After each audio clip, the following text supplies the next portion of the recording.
Hello everyone, I'm Jim Longworth and welcome to another edition of Triad Today, coming to you once again from our home away from home, the Senior Botanical Garden in Kernersville. We'll tell you more about them later on. Speaking of later on, that's when our roundtable shows up. We'll get into all sorts of controversies, but I hope you'll stay for the whole half hour. Some great guests, important information coming your way. But where we're going to start is talking about stroke. This may be the most important visual aid I've held up in my 50 years of doing television, because we're going to try to make everybody more aware of these signs and symptoms of stroke, and an expert is with us to help us do it.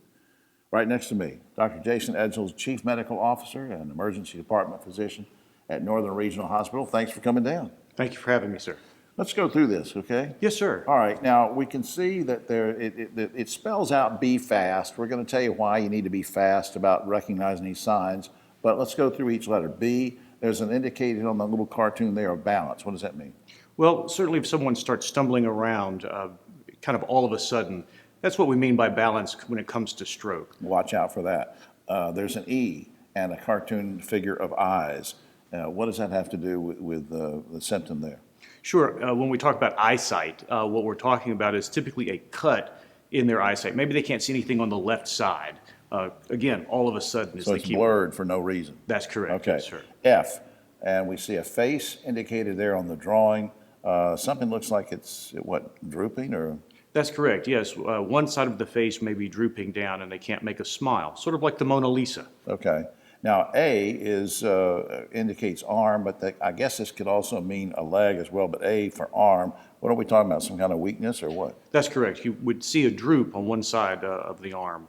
They couldn't hold it up as good as they hold up the one on the other side. All right. S for speech.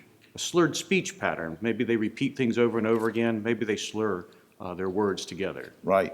Now, the final one is T for time, and the indicator on the little drawing there is time to call 911. My question to you is, why do we need to be so quick? Why is time so important?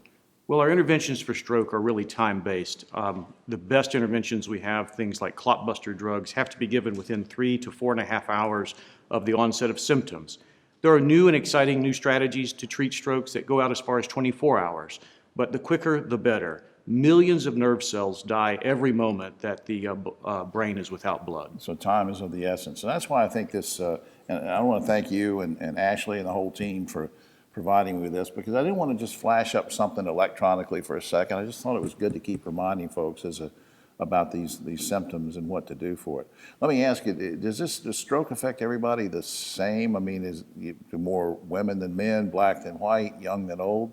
Well, it can affect anyone of any age. However, we do see a prevalence in older folks, especially women. Anything I can do, I want to put you on the spot, we didn't rehearse this, but is there anything that folks can do to maybe prevent getting a stroke later on? Absolutely. Quit smoking. Control your diabetes, control your high blood pressure, ask your doctor about treatments for high lipids in your blood, like high cholesterol. Yeah. Those things can help modify your risk for stroke much later in life. Make regular visits to the doctor, get the blood test. And I appreciate you taking time to do this, and I know you are seriously a lifesaver, and I appreciate all the work you do for folks, and thanks for coming down and doing this. Thanks for giving us the opportunity, sir. All right, Doc. Here up on screen, choosenorthern.org is the website, choosenorthern.org. We'll be right back.